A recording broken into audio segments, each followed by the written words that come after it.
dans un état. D'ailleurs, il y a bientôt une football spéciale, une vidéo spéciale belge où je rappelle quand même, parce que c'est important, que le directeur sportif qui avait été nommé à Roulers s'était fait choper parce qu'il avait proposé des contrats à des gamins de 16 ans en échange de propositions sexuelles.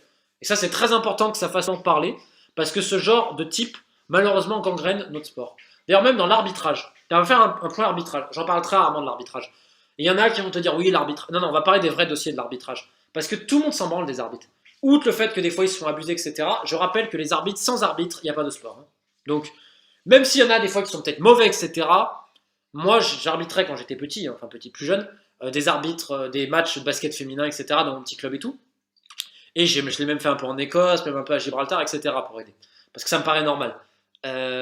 Donc j'ai beaucoup de respect pour cette fonction-là, c'est un peu les oublier. Il y a énormément d'abus sur les arbitres. En France notamment, un ancien mec de district qui allait voir des jeunes arbitres après les douches. Quand je dis jeunes arbitres, c'était des arbitres en formation mineure, en disant tu vas venir chez moi, etc. Ce mec-là a aussi obtenu une promotion. Ce qui me fait dire quand même qu'on a un sérieux problème avec la pédophilie quand même. Je le redis parce que moi ça me fait flipper. Quand t'entends parler à des gens qui ont fait qui ont aidé sur des enquêtes de pédophilie dans le sport et que l'un des capitaines de police te dit que 90% des pédophiles sont en liberté, ça me fait juste flipper, parce que je rappelle que pour moi c'est le crime des crimes et que voilà, si je dois aujourd'hui me dédier à quelque chose, c'est aussi les abus sexuels à ce niveau-là. Il y a des abus sexuels dans l'arbitrage en Colombie et au Salvador. On parle de responsables de l'arbitrage, dont l'un est un pédophile notoire qui a violé un gamin de 13 ans. J'ai des déclarations qui ont été enregistrées au commissariat et j'ai d'autres confirmations et tout, c'est une réalité. Je parle espagnol, j'ai pas réussi à terminer le truc tellement c'est horrible parce que c'est donné de manière crue. Et ce sera un des dossiers qu'on parlera plus tard, c'est les abus sexuels au niveau de l'arbitrage. Je rappelle également qu'en Haïti, pour vous montrer que c'est pas uniquement le président de la fédération haïtienne qui est pédophile et criminel sexuel, c'est un réseau de pédophiles et de criminels sexuels où tu as au moins une dizaine de personnes dedans, dont un ancien ministre des Sports qui abusait de petits garçons, il faut quand même pas l'oublier, avec sa femme qui faisait aussi des délires et tout.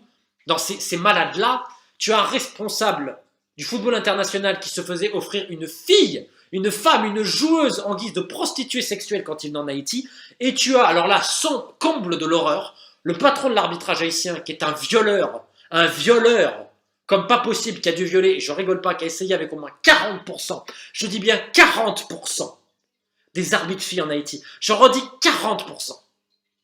Le mec a 60 ans. Il a fait une vasectomie pour pas avoir de gosse, il a envoyé sa femme au Canada, il vit avec 2 jeunes arbitres, c'est lui, il leur fait construire une maison à côté, etc. On est dans l'horreur. On est dans l'horreur absolue. Et ce salopard-là, parce qu'il n'y a pas d'autre mot, et désolé d'en parler de manière passionnée, quand tu as des instructeurs FIFA qui viennent en Haïti, ils leur donnent comme prostituées des jeunes arbitres. Et je te jure que la FIFA est au courant, on les a mis au courant, et ces enculés, excusez-moi mais ça me dégoûte, ils ne font rien, ils protègent. Et ces gens-là étaient, écoutez bien, il y avait un congrès il n'y a pas longtemps de la CONCACAF, et tous ces salopards de pédophiles, ils étaient là-bas. Je suis désolé d'avoir mis de la passion, mais moi j'ai les gamines au téléphone. Et on fait rien. On ne fait rien. Et le problème, c'est quand il n'y a pas un putain de scandale international, personne n'en parle. Personne n'en parle. C'est pour ça que je fais des vidéos. C'est pour ça que des fois je dois me mettre en danger. Parce qu'il n'y a personne qui parle dans ce milieu de merde. Ce milieu de merde. Il n'y a pas d'autre mot. Parce que vous vous rendez pas compte de tout ce que je vis depuis 6 mois. Moi, j'ai quasiment tout abandonné pour faire ce dossier Haïti. À me coucher à 4h du matin, etc. Mon livre, j'ai eu 4 ou 5 mois de retard. Là, je réponds aujourd'hui à des mails avec 4 mois de retard. J'ai pas le temps de répondre. Et je fais ça parce qu'on doit le faire. Et le problème, c'est quand je vois tous ces salopards de journalistes, personne qu'ose en parler. Mais c'est justement quand t'en parles pas que tu laisses faire ça. Et c'est pour ça que j'avais dit peut-être que je quitterais le monde du foot. Oui, mais ça par contre, on va jamais quitter. Jamais. Et si je dois un jour, voilà, parce que je sais que je franchis une ligne rouge, j'en ai rien à cirer. J'en ai rien à cirer. Je suis pas un héros, loin de là, c'est normal. Encore une fois, ce que je te dis, c'est normal. Le problème, c'est que on est très peu à le faire. T'as une femme qui s'appelle Suzy Wrack, qui est du Guardian, grande D, une femme incroyable. Minky Warden, une autre femme incroyable. S'il y avait que des Minky Warden dans le monde, ce serait réglé. Et donc, j'en peux plus. C'est pour ça que je vais me mettre sur le Gabon et tous ces cas-là. Parce que c'est le plus important. Le reste, les machins, votre club, qui a gagné, on s'en fout. J'en ai rien à cirer. J'en ai rien à cirer.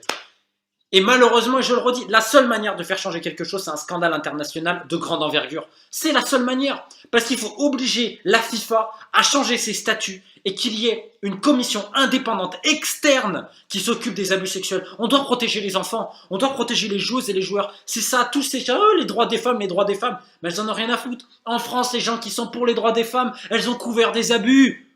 Oh! Et après, tu vas chialer le droit des femmes? Mais c'est un scandale! Mais c'est un scandale! Mais c'est un putain de scandale! Tous ces hypocrites là. Donc, la seule manière de faire changer, et je le dis et ça m'emmerde, j'ai appris un truc, c'est l'image. Il n'y a que l'image qui leur fait peur. Je suis désolé, là j'en parle de manière passionnée. Alors je sais, il y en a qui vont me dire, qui m'attaquent, il n'y a pas de problème, j'en ai rien à cirer. Et de toute façon, comme je dis, je continuerai pas longtemps, mais je continuerai dans l'ombre pour traquer les pédophiles, notamment. Et des braconniers aussi. Il y a un autre truc que je peux pas, c'est ça. Les types qui vont aller buter des animaux protégés, je peux pas. Ça, c'est un autre truc qu'après, qui est un truc qui me tient à cœur. Je vois notamment ce qui se passe au Yémen et tout ça. Bref, c'est un autre sujet. Bref, comme je le disais, il faut des scandales. Pourquoi? Parce que... comment je pourrais expliquer? Ils réagissent sur l'image, après les systèmes de sponsors et tout. Et donc, si on peut arriver à mettre suffisamment de pression sur les instances internationales pour qu'il y ait les statuts de la FIFA qui disent, voilà, aujourd'hui, ces enquêtes-là sont diligentées par tel institut, etc. Des gens professionnels, avec des vrais psychologues, avec des vraies manières d'enquêter, payés par la FIFA, la FIPRO ou que sais-je encore. Et bien ça, si on arrive à faire ça, et que j'ai aidé à faire ça, parce qu'on est plusieurs à travailler à ce niveau-là, on est plusieurs à travailler dessus. Si on arrive à ce niveau, à avoir fait changer ça, et ben après je pourrais limite prendre ma retraite et me dire c'est bon, j'ai fait quelque chose dans ma vie. C'est tout. Et après, moi mon but c'est justement travailler à ce niveau-là. Comment on met les investigations et tout. Alors je suis pas un spécialiste loin de là, mais j'ai vu aussi des gens qui... Parce que comment tu parles à une fille ou à un garçon qui a été victime? Tu vois, c'est pas évident du tout. Et c'est toute une psychologie, c'est plein de choses. Et on le fait. Et des fois c'est dur. Et c'est pour ça que cette affaire Haïti, ça me fait chier de voir qu'il y en a qui n'en ont pas beaucoup parlé. Ça me fait chier. Parce qu'un jour on a fait une réunion et il y a une personne qui m'écoute, qui est au courant, parce que c'est avec lui que je travaille, qui est un mec incroyable, et il se reconnaîtra. On a fait une réunion avec le cabinet d'avocats qui s'occupe notamment des victimes. Et donc, elles ont fait une arborescence. Et là, on a vu le nombre. Il y avait au moins 50 victimes.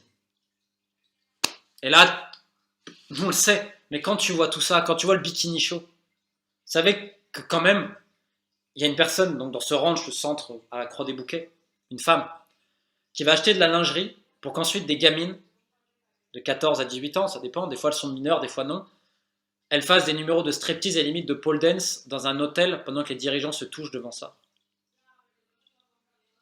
On est à un niveau. On va l'emmener aussi 7-8 gamines dans un festival chaque année.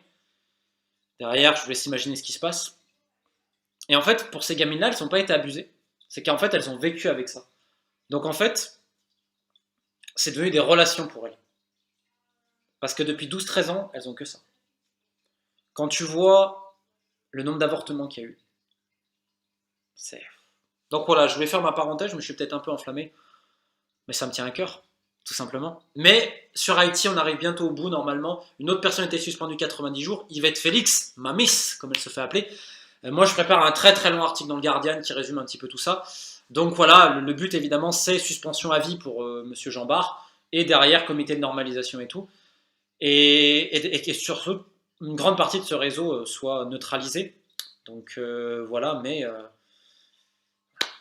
c'est terrible, c'est terrible. Je suis désolé d'être un peu émotif parfois, mais bon, j'ai pas le choix.